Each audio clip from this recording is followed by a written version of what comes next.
Potter avoids a scare in the forest, and as Moyes lost his magic.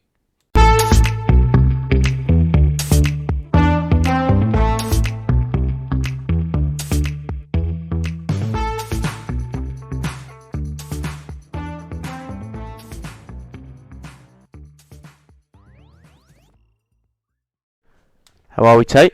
All good, thank you, mate. I'm good. Happy New Year. Happy New Year to yourself and all those that are listening. All the loyal listeners. Yep. We're here 2023 and first pod of the year. Yeah, big one. Episode 26. Starting on the, we've done a quarter century down. Yep. And starting on the next. Yes, the episode next 26, New Year's. Yeah, no, Happy New Year to all. Any New Year's resolutions? Nah, I'm not one of them. I don't really deal with that by myself. Not really a New Year's resolution, but I need to train for this marathon. So yeah, get running maybe. I need to get running a bit more, so maybe less drinking, more running. Yeah. Until April. yeah, when Arsenal win the league in May. Well, we'll get on to that. We'll get on to that. Right, let's start with the first teaser of the year. Maybe we should do a tally, Jack, and see how many you get throughout the year. Well, yeah, we could do that. Definitely. I think last year I'm quite surprised. Yeah. I mean, I think I've covered them. I got horribly wrong, but yeah, I did alright. So I actually made this up last night, watching Match Today, doing my homework. And here we go. Gavin Bazunu saved his first ever Premier League penalty against Alexander Mitrovic on Saturday for Southampton. But which goalkeeper has saved the most Premier League penalties in history? Oh, God. Yep. All right. So, which goalkeeper has saved the most Premier League penalties in Premier League history? All right. I've got the top four here, so we can discuss. Right. So, only one place to start was the first game of this game week at the London Stadium. Jack's second team. Yeah, my favourite second team. West Ham versus Brentford. So going into this game, was this one of the 5 games that you had bookmarked in the Arspod? The 4. I've got a similar. Obviously, the rest of them coming up, but yeah, those 4 games. This was the first of the 4 that I said they can't lose any of them, and they've lost the first one. So I'm not. It doesn't mean they're done, and I'm not correct, but it's not a good start. Yeah, 2-0 to Brentford, wasn't it, in the end? Mm-hmm. And Brentford have seemed to come out this little Christmas break really well. Yeah, 2-2 draw with 2-2 draw at home to Spurs and a 2-0 win away at West Ham. That's 4 points out of them games. 4 points out of 6 for any team. Yeah. Lower half is a good return. Yeah, and exactly that. And for little old Brentford, 4 points against 2 relatively big London Premier League football clubs it's massive for them. Yeah, they're just good though, aren't they? They are just a good mid-table team, and to be honest, I don't think West Ham fans in particular were that confident going into the game. But like I said, Brentford, if you just think of the name Brentford, you should be beating them. But yeah, no, it's a good game. I fancy Brentford going in just because the form Tony seems to have. It was before ridiculous. The World Cup. And then after the World Cup, he's come out, got another 2 goals in 2 games. Unfortunately, looked like he was injured. He came off injured, didn't he? But they reckon he might be back today already. Sure, but how drastic that injury that is. Yeah. Be obviously good news for them if they can get him back as quick as possible. But yeah, it looked like he jarred his knee. It didn't look like a nice. Came off on a stretcher, injury. but they reckon he might be back for tonight, so it can't be that severe. Before we open the goal scoring, Rice hit the post. For a nice little strike, but then West Ham didn't really threaten that much. Yeah, I've similar. It's similar to you. So they had the Rice hit the post from almost like becoming a trademark little Rice bend into the far corner, but they had a corner just wide. They had a header from a corner, that just went wide. A possible foul on Dawson as well. That obviously they were throwing their arms up for, but it was not given. And then from that moment, really, it was a very comfortable game for Brentford in the end, wasn't it? 2 very sloppy goals. One was from a long throw, wasn't it? Good save from Fabianski, and then Tony smashed in the rebound with a lovely shithousery celebration. Yeah, I don't know, I wonder. I mean, I assume it's Irons. It's piss take. Yeah, it's got. I don't know if it was anything he'd done, but yeah, it was very, very nice to see. He must have got so. I think he must have got some Irons. grief there last year or something. So it's a bit of a 2 fingers up. He's got a bit of history. Only Tony, even with Arsenal, I think he done a fair bit. And did a tweet, didn't he? Yeah, and the Irons at the weekend or whenever it was quite pleasant. It's Friday night, wasn't it? That's what I've got here. Obviously, Brentford 1-2. But I couldn't tell you what day they played. It was whenever, but. Yeah, no, good start for Brentford and Tony again. And then the second goal from Josh Da Silva was like a long ball of throwing, wasn't it? And then, Tony got it again, lobbed it over, and it was sort of like a go on, just chase this and Silva. So I was confused whether Creswell was absolutely stuck in the mud or Da Silva is rapid, and I had no idea how quick he was.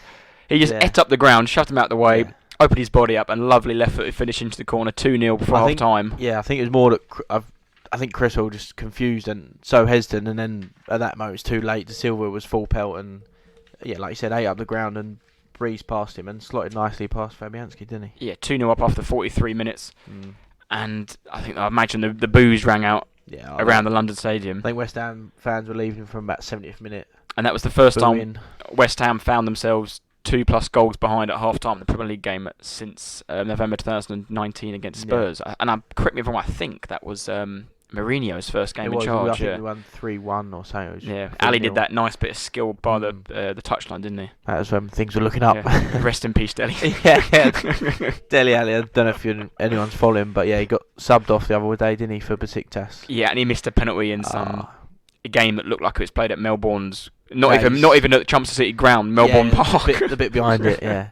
That is one fall from grace in a Dele Ali. It's mental. But 2-0 game done, wasn't it, really? And pretty much. I think West Ham had, a late header from Dawson that Rayo tipped over, but they had a penalty awarded, but then overturned by VAR because it was outside the box. Outside them, right. Yeah. So, it was the correct decision. But West Ham were leaving 70th minute. Obviously, I think the trains were buggered and things like that, but 70th minute they were booing, and is it that there was a big old meltdown again, but is it time for Moyes to go? But maybe I'm jumping the gun, but you said that, so that result left them a point above the relegation zone. In 17th, well, I think it was 16th at the time, but obviously everyone got the point. So they're 17th now. They sit level on points with Forest. Only out the relegation zone and goal difference, -9 goal difference compared to Forest's -22. Lost their last 5. Leeds away next. Yeah. Well, it's like that little run I was saying. This was the first game Brentford at home. They've lost. They've now got Leeds away, Wolves away, which is 2 huge, the classic 6-pointer, and Everton at home, and they just have to win 2 out of 3. Have to. That Leeds away game is massive. And I even think I put a note here because they've actually got Brentford away at the weekend in the FA Cup. Oh, right. And I know a lot of teams have always want to. Every fan wants to win trophies and love going and love a nice cup run. And West Ham fans especially are very fond of their Europa League run and how good that was. Well, they're doing that now in the Conference League. They're smashing that. It's a nice break away from the grind of the league, especially when we're not having a good season. Arsenal did it a couple of years ago when we won the FA Cup. We finished 8th in the league, which was just a slog, but in the FA Cup it was completely different. West Ham's last trophy was in 1980, the FA Cup. Away at Brentford, if they lose that, then I think that's always done. Yeah, I mean, we spoke, haven't we? I thought he'd be gone by now. The fact they lost at the weekend, I just thought, this could be, like you said, I could wake up and Moyes would be gone. But maybe, I don't know. It's that classic though. Are they stuck in the mud? Like, do they wait their turn and trust in Moyes and say, right, sort us out, or do they now, just before January's, or obviously it's now January, but just as January's beginning, do they get a new manager in and go, right, keep us in the league? It's very difficult decision to make. Well, he is the bookie's favourite to go at 5-4, followed by, who do you reckon the other two are? Conte. He's third. Potter. Lampard. Oh, Lampard, yeah. Yeah, I don't know. We'll get on to Everton, but Moyes is the favourite, is the next favourite to go.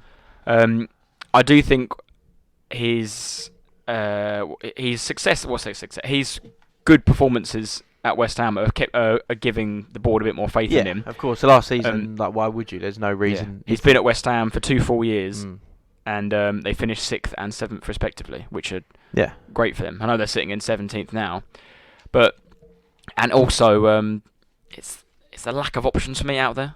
Like, who are you going to get? Steven Gerrard? No chance. Oh, really? No. Well, you know the man I'd want. You can't even get my mate back now, Scott Parker. No, he's and other news, talking about Dele Alli, talking about Scott Parker. What's that? Just emerged out of nowhere. Got to Club Bruges, isn't he? Ridiculous. He's going to be managing in Champions League in the next 6 months. Absolutely mental. Yeah, weird. Can't get my mate. Can't get his nice jacket back. No, you're not going to get Poch because he only wants to manage Tottenham. Yeah. It's mess. I don't know, but my answer is Sean Dyche, but obviously West Ham are far too massive for Sean Dyche. They want the David Moyes Gollum. You can't get Slaven Bilic back. He's at Watford. No. But I've got a note here on West Ham's maybe why they're struggling. Is their recruitment this summer. So we'll start from lowest fee to highest fee. I've got these in euros. I couldn't convert them. But Areola from PSG, he was on loan all of last year and played the cup games. But he doesn't. I know Fabianski is a good goalkeeper and he's been with West Ham a few years. Like great. What's the word? Custodian, is that the word? Service or yeah. clubman or Yeah. whatever. Yeah, I know what you're saying. It's time to move on. He's like 38 now, I think. Yeah. Like he's made a couple of errors. Probably could have done better. A couple of goals at Arsenal. I just think they've bought him for. It was 10 million euros. They should play him. He's a better goalkeeper. Ariel got to be, isn't he? He's a better goalkeeper than Fabianski now. Flynn Downs here. He's a young lad from the Championship, but is he good enough? And it was like 8 million quid. Is he good enough? And now at this Don't point know. as well, now they're struggling and in a relegation fight. Managers as well, they tend to avoid playing youngsters. Yeah. So now Flynn Downs is like buggered. He's young, he wants to play, but managers think, right, we use experience, we need to get out of this, we're in a tough period. They avoid using youngsters, so he's in a really difficult position. But then is it worth giving him a youngster, chuck him in the deep end, where Souček has been horrific? Yeah, awful. And where they lined up three at the back at the weekend on Friday night, they then played Paqueta in like a low centre I've mid got that role. about the team. The first time this season, Souček hasn't started a Prem game. No Kera since his move from PSG, and Rice and Paqueta for the first time together as a midfield two. And obviously they lost 2-0 at home. So similar to what you're saying, but it's more that Moyes has actually tried to change things up. He's gone to a three at the back and thought, let's give it a go at the weekend, like I just said, but he's played different players together and the so-called players that people were calling for. I know it's only one game and you can't just give up, but he's not just sticking to what he's done. I know they're necessarily not happy with who they've got and who they haven't sold and things. He's just trying different things. He is actually trying to manipulate things and go a different route, but it's obviously not working. Because I don't particularly rate that Kera. I don't think he's had played great. He gave a sloppy penalty. Almost over to it. He gave a sloppy penalty against you lot, I think, or maybe scored an own goal. He played brilliantly against us. Obviously that's the only time I really watched them with like major intent. But no, it was against Warbeck. He took Warbeck out. I think that was it. He scored an own goal against you, I think. Yeah, he was good against us that night. But Emerson came in from Chelsea. Hasn't really played, has he? I don't know. I think it's rubbish anyway. It wasn't good enough for Chelsea. I know it sounds stupid, but if you're not good enough for Chelsea and quite clearly not good, he was owned out to Lyon, and then he's one of them players also, which is he's a wing back. He ain't a left back. No. So he played wing back with Creswell playing on left centre half. And he's not going to play in a back even four. a back three, but a back four at West Ham where it's like David Moyes West Ham. It's not. It's totally different to Chelsea. Like playing Marcus Alonso there. Exactly. He's not going to work. Maxwell Cornet he's not a bad player, but he's been injured, unfortunately. Yeah. Same as their centre half from Morocco. He played in the World Cup, didn't he? But that bits was and bobs. He got injured. Skamaka has been a flop so far. Yeah. And there's no two ways about it. Yeah, he has. He doesn't look great, and he hasn't been great. And then when his replacement Antonio has been a shambles this year, maybe it's his last top year in the Prem. I don't know, but he's been an absolute shambles. And then Kufau and Souček. Yeah. Souček, like we keep saying, has just been shocking. I think plenty of West Ham agree with that as well. Bowen hasn't got the goals he got last year so far. I mean, I'll probably get a bit of hate for this, but last year I can't remember a player scoring as many deflected goals. Squirming him in. But that's something that's the luck that goal scorers get. Yeah. And that's obviously the fine margins that he's not getting these little nicks and things that were going in. And that's might be why he's on, I don't know, 2-3 goals this year instead of 5 or 6. It makes a difference, doesn't it? And then we talk about signings, but Paqueta come in and, like we keep saying, him in a Brazil side, of course he's going to look good, but he's, again, playing for David Moyes West Ham is a total different, isn't it? And he played in that deeper playing role for Brazil, didn't he? Played alongside Casemiro with Neymar, Richarlison, Vinicius and Rafinha in front of you. A team that dominate the ball, that are on the front foot all the time. And playing with confidence. They're a team playing with confidence. And you go back to a West Ham team, like we said, 17th in the league. They lost 11 games. It's a totally different scenario than playing for your national side. And Leeds away next is it's going to be a tough one. Yes. I think for them. Yeah. I mean, Leeds are doing okay. They're fighting and getting the results here and there. So yeah, that's away as well is incredibly hard. Wolves, yes, they lost it against United, but new manager. They're against the teams around them. I'm sure they'll be fighting every minute. And yeah, Everton the game after. So yeah, West Ham is very. Because that was their fifth difficult. Consecutive loss, I think we mentioned earlier. And it's the first time they've done that since April 2017 when Bilic was in charge. Yeah. And they've got currently 1 win in 7 games, which their last win was Bournemouth 2-0 at home in late October. Yeah, it's now January the 2nd. Yeah, I think everyone will beat Bournemouth as well. Yeah, and Bournemouth are just slipping down a horrible hill at the moment. He'll be sacked soon. I know he's just got the job. Yeah, he's got to go. But they're just. And yeah, West Ham are fully in a relegation battle. And like you said, worst run of form in the top flight since 2017. In 2022, the whole calendar year, West Ham played 36, won 11, drew 6, lost 19, average of 1.08 points a game. It's just they are just having a stinking moment, and the only saving grace, I know they haven't started it again yet, but in Europe they're flying through and in the knockout stages. But there's a lot. I don't know. There's a lot to answer really for West Ham. I think they're in a real sticky situation. How many more losses shall I say? Do you reckon Moyes has got in him without a win? 2? 1? I'd say these 3 fixtures: Leeds, Wolves, Everton. At the end of that, if he's I'd say if he's lost 2. If he's lost 2 in a row, so if they get beat at Leeds and Wolves, that Everton game, he has to win, and they have to win well. Otherwise, he's gone. Because, like I said before, the games after Newcastle, Chelsea, Tottenham. So, like, board, whoever it might be, they'll look at that and go, right. GSB. Yeah, they're looking at those 3. Right, we've had a stinker. We've got these 3 coming up. We need a new person to come in and fix it or give us some sort of just new lease of life, and they go from there. But yeah, I was telling Tate, but I have this very long-winded bit of information that I'll get to. But just stick with me, okay? Drum roll, please. So, here we go. Last time West Ham got relegated from the Premier League was 2010-2011 season. After 17 games, they were 20th on 13 points. Currently, they're 17th, 17 games in on 14 points. They've won 2 games more, they've drawn 5 games less. But the worst one, they've lost 3 games more. So they've lost 11 at this stage, whereas in 2010-11, they'd lost 8. So they're on 14 points currently, 17th in the table. In December of 2010, they picked up 5 points from a possible 15. A draw at home to Blackburn, who finished 15th. A win away at Fulham, who are 8th, who are a good side. And a draw at home to Everton, who finished 7th, who are again a good side. This season, they've lost all 5 games. I know it's different this year. So they've only lost 2 in December, whereas before in 2010 they'd lost 5 because obviously they had more games. With the World Cup this year, they've lost 2 in December, lost 3 in November. So 0 points from a possible 15. And following their poor form in December of 2010, they went on to get relegated. And all I say is, could this happen again? Can you get your head around that information? Yes. No, I like the information delivered. I'm looking at it now and just trying to think. Forest are a worse team than them, I think. Bournemouth above them are a far worse team than them. Yeah, I do agree. They're horrible. And I really worry for Southampton.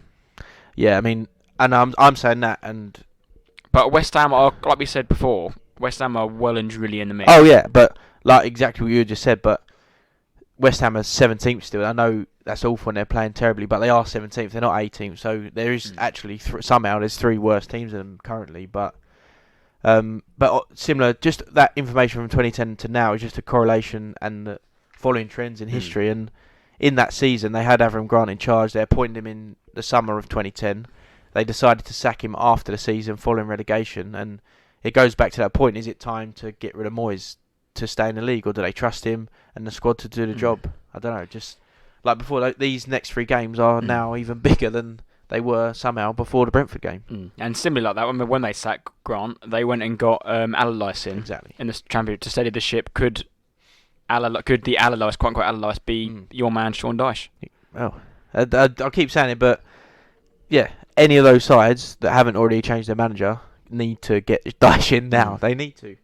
And I think Southampton, I think they might have already accepted defeat. That's why they got that Nathan Jones in. Maybe he was trending well in the Championship and the lower leagues, and maybe they think, right, there's a there's a high chance we're going to get relegated here. We need a good manager for the Championship. Yeah. And maybe that's what they're thinking. But yeah, West Ham. I know we have said it before, we joke and laugh about West Ham, but yeah, this at the moment is a critical time, and January is a difficult time anyway to buy and sell players. But is it the time to basically ship off Moyes and get someone else in? I do think, going back to Dyche, I think his face doesn't fit for West Ham. But no, why though? Why? Because he's not a shiny, like a new shiny card, if you know what I mean. Moyes is hardly shiny. He's rusting away on the bottom shelf. When Moyes has been brought in both times, it's been received not with open arms. Yeah, he's been received poorly. They want... No one wants Sean. You just don't want it, do you? I don't know. He's got a good track record at Burnley, and I would imagine he'd keep him safe. But it's like, we're going to go to the games and be like, this is like backs against the wall, 0-0, 1-0 here, scrappy. I reckon, honestly, if I was any of them, I'd think it'd be perfect. I actually would think it'd be so good. I just don't think it'd be open well. No, maybe not. I don't know. In this time, like this league and modern day football, there's no time. There's no time to wait and see, is there?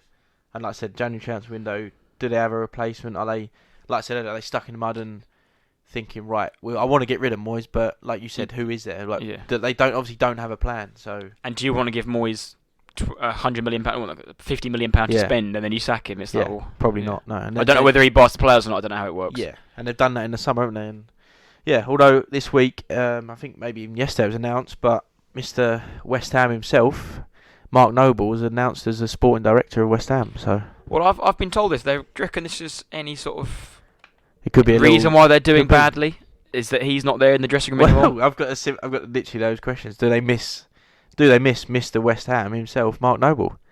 And again, I almost laugh away and flick away the horrible comments of Mark Noble when he was playing for England, all that rubbish, but he actually might have been quite crucial to West Ham doing well, and like you said, in the dressing room and all that. Because he didn't really play much. No, it was almost like I said, it was a backroom role he was doing, keeping the team together. Maybe they do miss that leadership in there, and maybe when things are down. And but then that could be a little plan they're doing. Is right, Moyes is going to go. I think they've got Stuart Pearce and Mark Noble within the club still. That could be the double act. It could be the little it could be the dangerous duo, Noble and Pearce. They still missed a trick not getting Scott Parker though, but I'll stop mentioning it now. Champions League manager, And just a quick one before we move on Brentford and Ivan Toney. I've got a note here that he's the third player to score 20 plus goals in the Premier League in 2022. Yeah. Just behind Harry Kane and ridiculously Erling Haaland. Yeah. So that's not bad. One calendar year and only Harry Kane scored more goals than you. Yeah. And he's on Toney. 20th league goal of 2022, fourth Englishman to reach the milestone in the last 10 years. Kane, Defoe and Jamie Vardy. So, that's his 12th goal of the season. Out of Brentford's 75 Prem goals, Toney's contributed 43% of them, 24 goals, 8 assists. So, he's obviously incredibly important to them, but with the betting scandal that's looming over his head, if it's true and it comes out, he must be done, 2 seasons, 3 seasons? It has to be. I don't know. I'm just trying to think of previous. No, Trippier got done for about 4 months, did he? He wasn't as bad. He was done for a season, though, wasn't he? I think, or at least a half. Maybe 6 months. But his was his was like 30 counts. Less. No, Trippier's was like 1. I think. Oh, really? Exactly. It was a bet. It was a bet on. So it was on a WhatsApp group, and his mates were like, "Oh, are you going to go?" His move, yeah. Yeah, and he was like, "I'm not." So he goes, "Lump it on then. I don't care."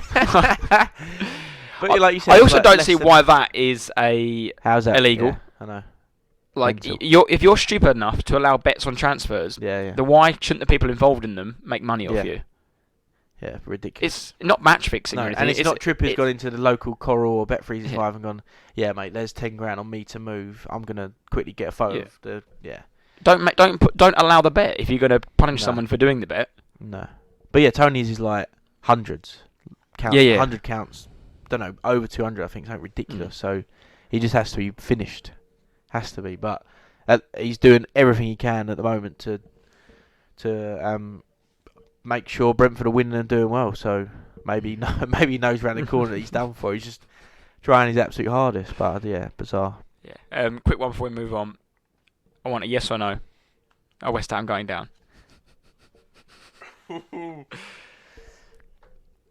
me look at the table. Come on. For the listeners out there. I think you should have a bet with some of the listeners. 20 quid. Winner goes to... loser donates to charity.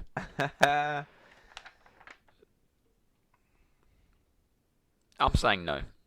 They're not.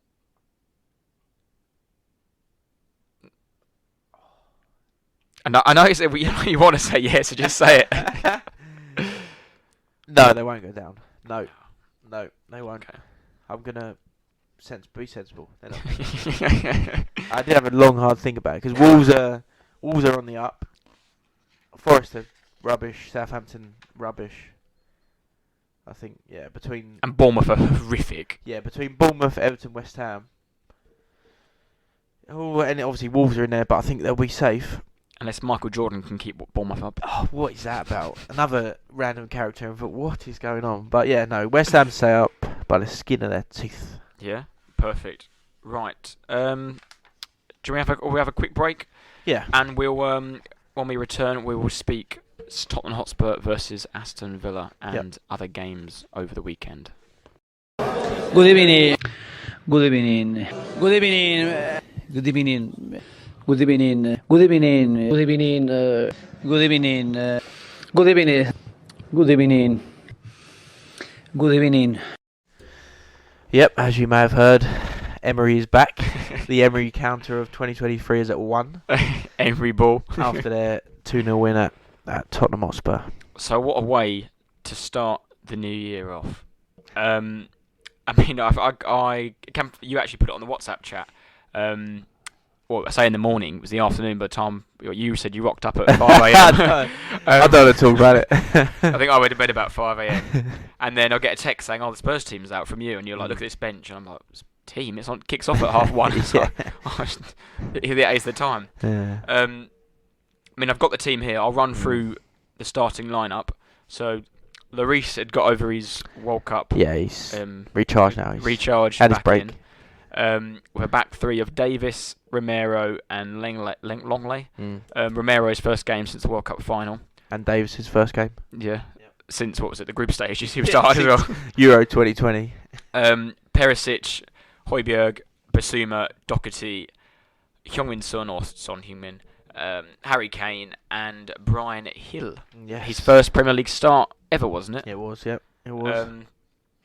I mean, I look at that team and I think that's the team that lines up against Arsenal in the next Premier League game. 5-0, 6-0, Arsenal. No, we'll probably still lose. We've never won it. Hat-trick of penalties. Yeah, Kane, Penny, Son died. But that team doesn't look great. Nice. And then when you made the point about the bench, let me just read through the bench for you. Fraser Foster, Eric Dyer, Emerson Royale, Davinson Sanchez, PM Sarr, whoever that is. Made his debut though. Yeah. Ryan Sessegnon, Oliver Skipp, Jed Spence, and Jeffrey Tanganga. Unbearable.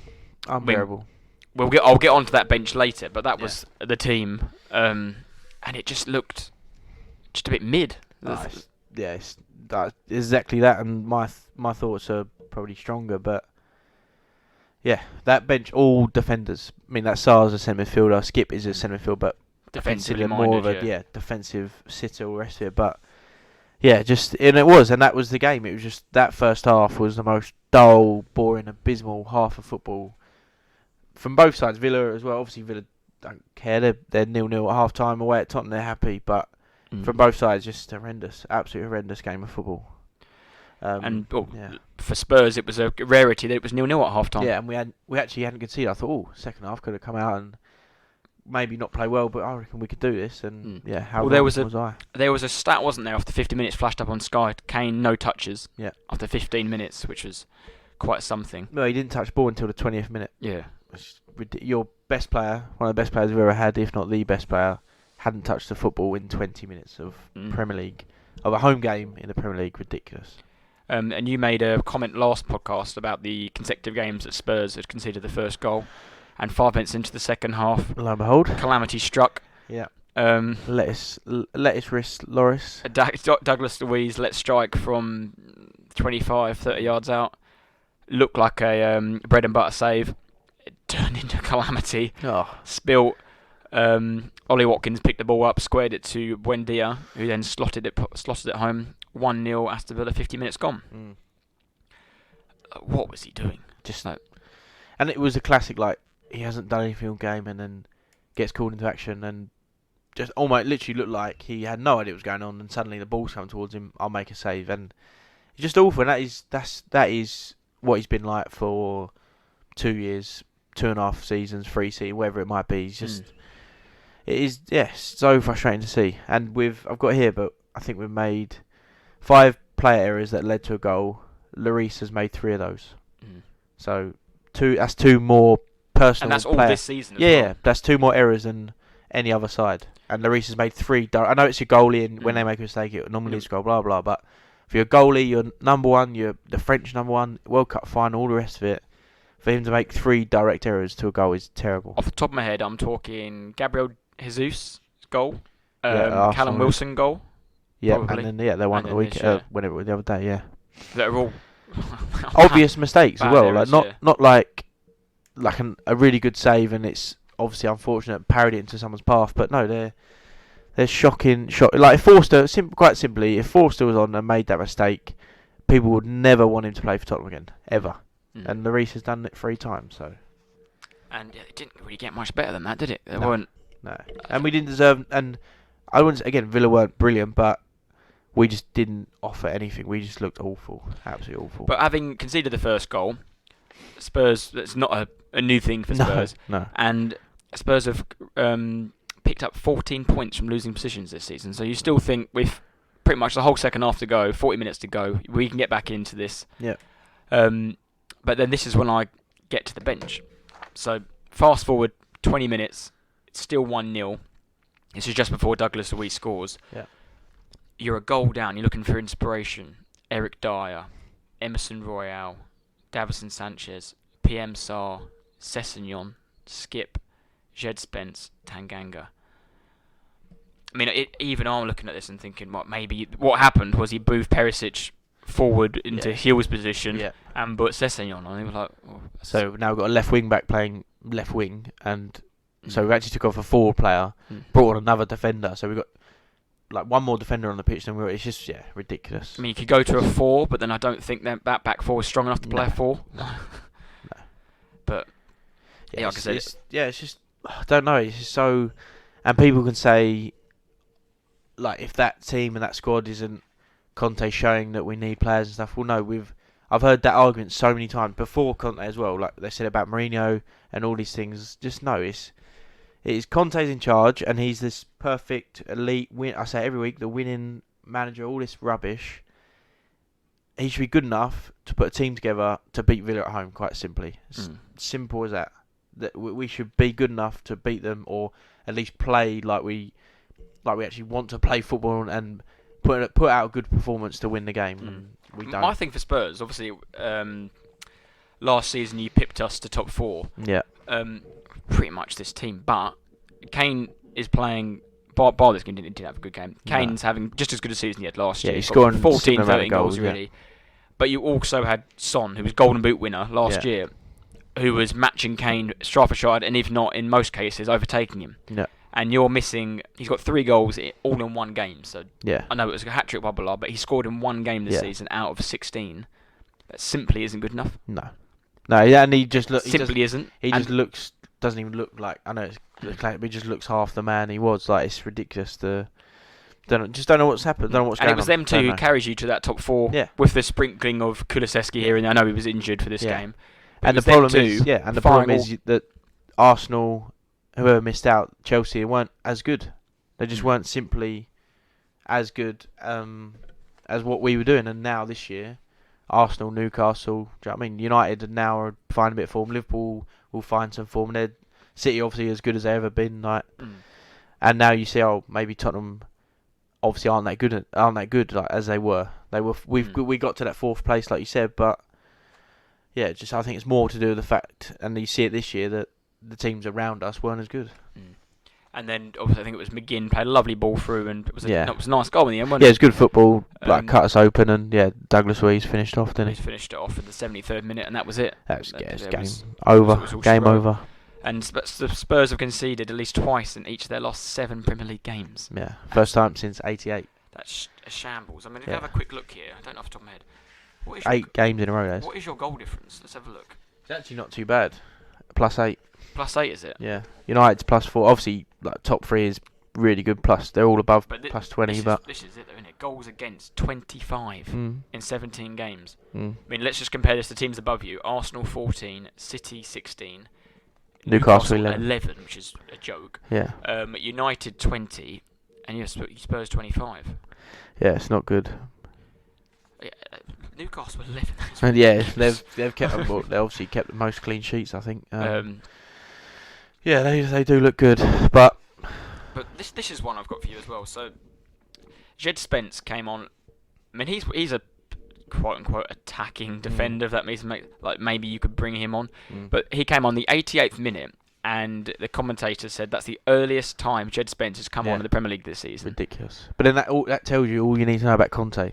Yeah. That he hasn't got time, and that's one thing I'll get onto it, but I agree with some of the things he says, but he doesn't want to mess around with youngsters and develop players, and we want to buy young emerging talent supposedly that are going to be good in a couple of years, but Conte doesn't do that. You can see that he's bought Perisic and plays Perisic every game. He's 33 years old. He hasn't got time to mess around and do all that. He plays Højbjerg, and he's playing Basuma in a minute because Bentancur's out, but he plays Bentancur and Højbjerg normally. He doesn't try that PM Sarr, the Pappy Sarr fella. He doesn't play him. He doesn't play Skip. He doesn't play Jed Spence. Like, he just doesn't. He thinks that his way is the perfect way, and that's simple as that. And it's just bizarre. Why do we buy Spence? Why have we even bothered getting him? He looked brilliant last year in the Championship, but he just hasn't been given, like you said, more than 5-10 minutes in a Premier League game. It's just pointless, absolute pointless. Is Basuma like an absolute myth? Have you signed Basuma? Have you signed his brother? Yeah, I think we've signed his older brother, and like I said before, we've shipped off Son and got in some random South Korean. But because Basuma just looks like, but he just saying. Is he being asked to do much more than he was doing at Brighton? Is he just being? Or is he just under? I think he might be under more scrutiny because for one, I didn't really watch Brighton that much, but he was always one that stood out. He looked good. Yeah. He'd be like the next player to move to a top 6 team. Yeah. But is he now being asked to say like you need to dictate the game, and maybe that's just not his game? But maybe I think it's probably more to do with the fact that Conte plays this way. Obviously, totally different to what he was doing at Brighton. At Brighton, he was probably considered one of the better players and like give the ball to Basuma. Basuma, you can do this, you can do that. But at Spurs, he's basically told sit next to that idiot Højbjerg, absolute donkey of a football player, and he just looks frightened all the time. He just looks like he's absolutely cacking his pants every time he's on the ball, and like you said, just nothing of the player that people have seen in the last 2 seasons has been really poor. Picked up his 5th yellow card of the season, what means he's suspended for Crystal Palace. Said that, didn't we, last week? I said that. So you've got Crystal Palace away on Wednesday. Yeah, I think it is. Harry Kane is on 4 yellows. Who we have Arsenal after Palace. Yeah.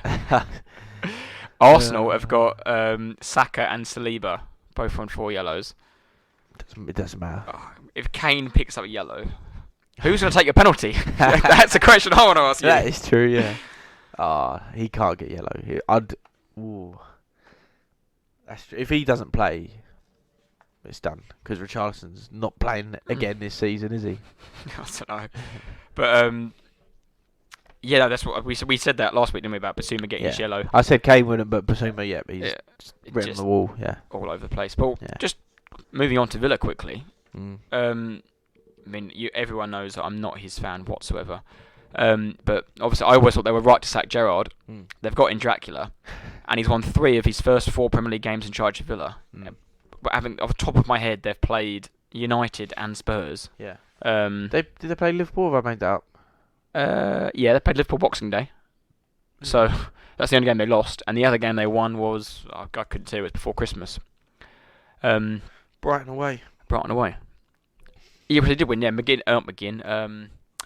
Danny Ings scored twice. Yeah, that was when when Potter just recently moved on. Yeah, maybe. it was just last game before Christmas.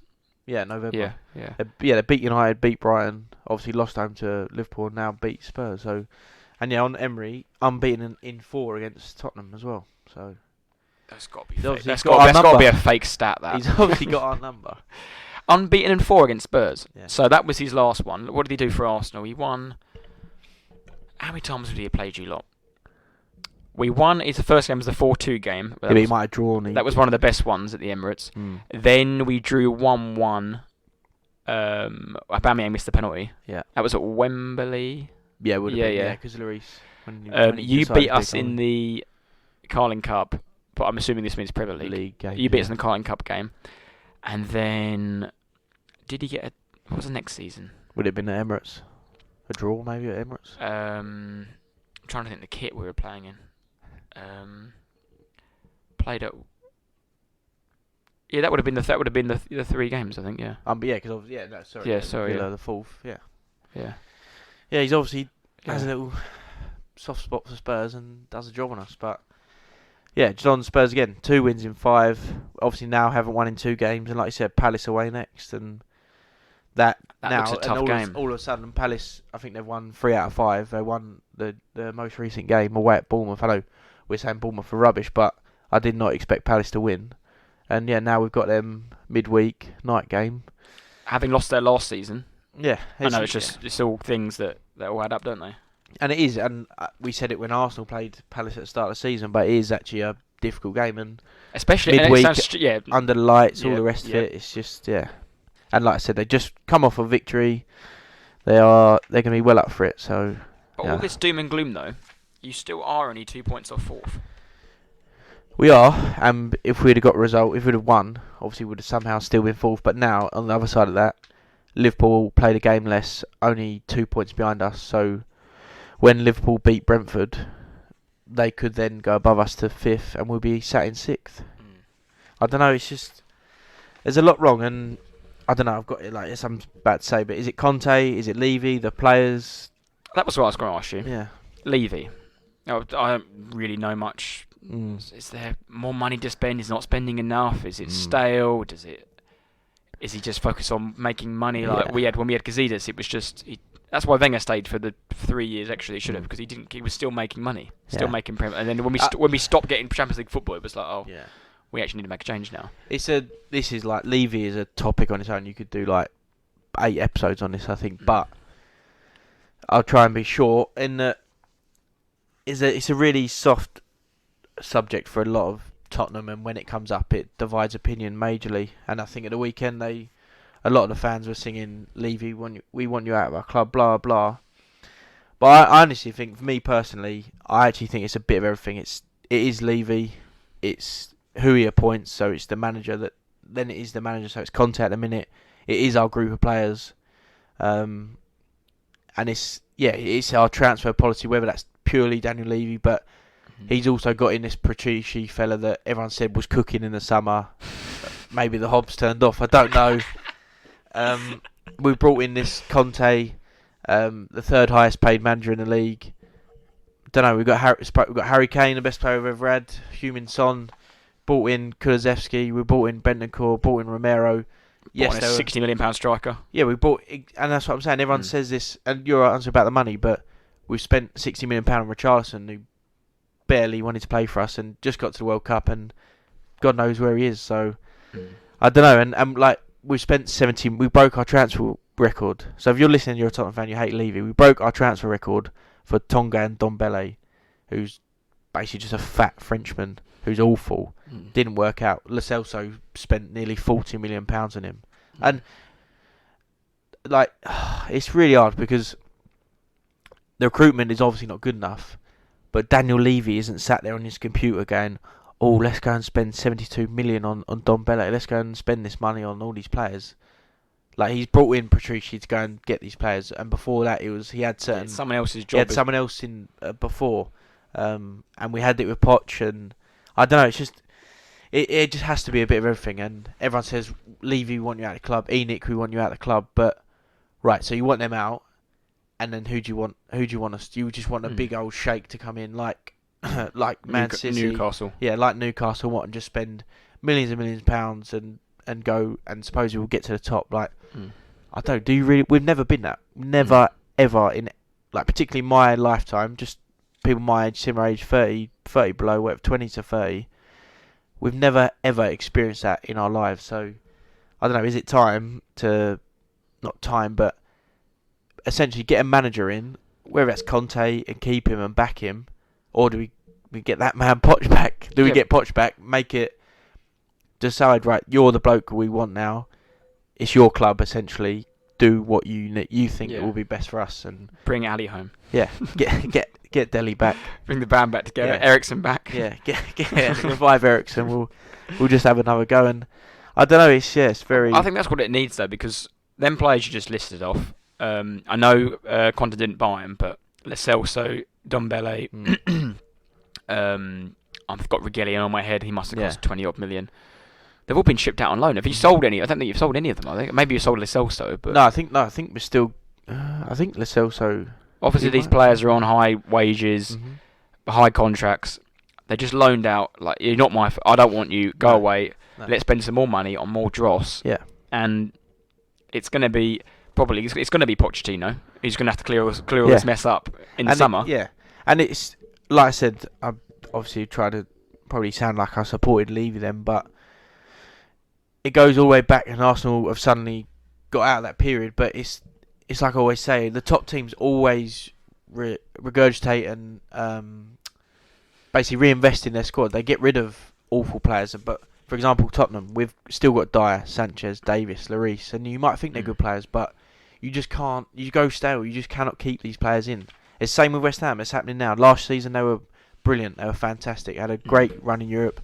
Finished top 8 in the league, and they were good. But Souček, Soufal, Cresswell, Ogbonna, Dawson, Fabianski, these players, you might think, they're brilliant, but you've actually got to take the hardest decision and get rid of these players and go again and start over. But there's a lot, and that's the only thing I agree with Conte is that he said at the weekend, we need to buy 2 or 3 40, 50 million pound players each year to compete at the top. And I do agree with that 100%. I 100% agree with that, but I don't agree with him saying the performance was a good performance against Villa and we lost 2-0. But he is right. You do to compete at the top in a quick, short way is to go and spend 50 million on a striker, centre mid, centre back every year. But and he had some few other quotes, didn't he? I haven't got the exact words he was saying, but wasn't he saying about maybe 4th is the best we can do here? We're not title contenders. We never were title contenders and things like that. It's all just negative. And that's he's just stirring the pot, I think. Yeah, and again, everyone wants to leave you out, blah blah. But Conte, just like you say, just seems like he's wants his way out. He's not signing a new contract. Why is Levy going to give Conte all this money when the bloke will leave in the summer? What's the idea of that? He's not going to do that, is he? He doesn't want to be there, and it's like his old club is. I think he might want to go back there. They might have a vacancy soon. The bloke don't care, does he? And like now, like normally Conte's running and charging up and down, arms flailing, going mental. He doesn't do that anymore. He's not bothered. The bloke does not care, and he knows that in the summer or even sooner that somewhere in the world someone will want him and give him ridiculous paycheck. So my one final note I've got on here, Spurs, is they have played. Correct me if I'm wrong, but they have played awful football for quite a while now, and have been getting away with it. And finally, since Christmas, really, maybe a few weeks before, the results seem to slowly catch up on them. Yeah. Like I don't know your last 6 results top of my head, but Bournemouth 2-0 down to win that is fortunate, and you played horrifically in that. Well, our last the game 5, before, you were like 1-0 down. Our last 5 is Bournemouth, like you said, we won. Liverpool, we lost at home 2-1. And Leeds, we again went behind, but won 4-3. Went behind 3 times. Yeah, and we've drawn and lost since then. And Palace next, yeah. And we have been awful. We've been absolutely terrible. But it looks like finally the results might be catching up with the dross that is being put in front of your eyes. Yeah, we're just playing terrible football, and people need to wake up, I think, and yeah, we need to sort it out. Really, need to sort it out big time. Yeah. Well. First of all, get rid of that Højbjerg idiot. He's a second top goal scorer though, Jack. No, he's a div, absolute donkey. So moving on from Tottenham Hotspur to another struggling London club, Chelsea, who are floundering out in 8th. 5 points behind Spurs as well. 1 win in 5. It's not looking good, is it? 3 losses as well. Not good. Manchester City up next. I said, I think, just before the Christmas break, I don't think he'll see out February. Potter's, I think he's in trouble, to be honest, and because people say, oh, changing new owners, is it with the Bowley, is it a new outlook and new sort of decision making? But like I've got here, but Potter come out and said it was a hard-earned point against a team that sets up well. That isn't. I know it sounds horrible and cliche. That's not Chelsea. That's not a person from Chelsea representing Chelsea Football Club and talking about. Do you know what I mean? Talking about Nottingham Forest here. They've just come up, haven't been in the Premier League for God knows how long, and he's saying it was a hard-earned point. That just isn't Chelsea talk, is it? I think Potter's still in that mindset of a Brighton, where they'd go to an away game, get a draw, and be like, "Oh, we done all right. That's quite good." But there's no Chelsea won't accept that. The fans won't accept that at all. Yeah. After winning his first 3 games in charge, Potter, they've now won and only won one of their last 7 games in the Premier League, drawing 3 and losing 3. City up next in the league and then in the cup. Two what's the word? 2 batterings there. Yeah, Writings on the wall. City, followed with, I think they've got Palace, Fulham, and West Ham. A couple of London derbies coming up. Yeah, I'll have a quick look. I just think they look so They've bland, got, boring. They've no got passion, nothing. They've got Chelsea. They've got City at home. They obviously have that maybe their cup game in between. They've got Fulham away, Palace at home, and then Liverpool away. Yeah, that is tough. Then if he was to get through that, then they've got a 2-legged game over for Dortmund. I'm of the mindset they're going to lose to Man City in the FA Cup. Yeah, get knocked out of that. Dortmund tough for them. They're beatable, but you could be looking at middle of Feb, early March, no trophies for the best team in the world. Yeah, but the same going off what you're saying. If you're thinking like through those results, say they lose both games against City, they maybe beat Fulham and Palace, but then go to Liverpool and get battered. Top teams with the ownerships the way they are, they don't accept getting smashed by big rival clubs like that, do they? And Chelsea, who are quote-unquote winners all the time, and they are just serial, just mercenary. That's what they are. They are. If you don't win, you get sacked. But that's what I'm saying about him coming out and saying about a good point at Forest. Chelsea are 8th, 25 points. They are currently 18 points off the top, which for Chelsea is horrific. And more importantly, terrible. They're 7 points off top 4. Yeah. And Man United, I'll give them credit. They're looking a good little team. Yeah, they seem to have sorted themselves out. They're on 10 wins at the minute, doing really well. But Chelsea, Souness brought it up in the punditry. It was like Chelsea was stupid to get rid of Werner and Lukaku and not sign a shot of this. Obviously, they signed Aubameyang, who was. But aren't they just stupid to get rid of the manager? Isn't that just a terror? Unless like a big fallout happened, surely. He weren't their man, and I don't think he wanted to be there, really. I don't think they wanted him there because he was a big personality. They can control Potter. Yeah. I think that's what it is. They can control him. Possibly, yeah. He was new owners going into a new club with the managers. He was untouchable. Just won the Champions League. He was 2 penalty kicks away from winning the League Cup and the FA Cup. As hard as I get, Chelsea fans absolutely loved him. Yeah. And they needed to do something. But didn't they put on, was it a big mural they've put on, or they had on the stadium? Did they have Tuchel winning the Champions League and stuff? It's like absolute mental decision. Mental. But just recruitment for Chelsea is been horrific. I know we've probably mentioned this a few times. But why are you buying a left wing back for 70, 65 million pound when you've already got a very good one in Ben Chilwell? I know he's been injured. Yeah. It just doesn't seem necessary. Like similar to what you're about to say. Koulibaly was a good defender in Serie A because he was playing against an 80-year-old Edin Dzeko, fat Lukaku, and Tammy Abraham. Yeah. Like these are now Chelsea want to sign him back. We now he's playing in the best league in the world with the best strikers. He's going to get quite. And what I like about this league is that no striker gives you any respect. Like Jamie Vardy was probably the first person I saw who was an unknown player who just terrorised come out of nowhere. big defenders, like someone like I don't know who did he play against? Manovic. I don't know if he played against them then, or John Terry, someone like. He didn't give two shits who you were. He would terrorise you, chase you down, and that's what is the blueprint now. Yeah. If you haven't got the ability, put the work in. I'm trying to think of his name, the Forest striker. Awoniyi, yeah. Who absolutely just bullied him. But on like what you're saying there, I'm just looking at the teams and thinking their players, but I felt like for a few seasons that never happened, but it was it didn't happen, seemed to happen for a long time. And now, like you're saying, you play Brentford, you got up against Tony. You play Fulham, you got Big Mitrovic to deal with. You go to West Ham, they got Declan Rice in the middle, and if Skamaka's fit, they got a brand new striker. Antonio was the same as well. Antonio, bullies defenders. Wolves, they're a good team. I know they're sitting 19th, but they got some very good players. Everton, if Calvert-Lewin's fit, do you know what I mean? They're battling relegation, but yeah, like Koulibaly maybe had it easy in Serie A, but now he's realising, bloody hell, this is real stuff here. Like every game, someone is causing me problems. Like, yeah. I mean, I will give Thiago Silva. I thought he was really good. It shows I think he's like 38 as well. He's a class above the rest. I mean, they've got a couple of injuries. They're still playing 40-year-old Azpilicueta as well. Yeah. I know Chelsea fans aren't keen anymore. No, the worst signing was Aubameyang. Worst. Horrific. But then that's some payback for giving us Luiz, Cech, Willian.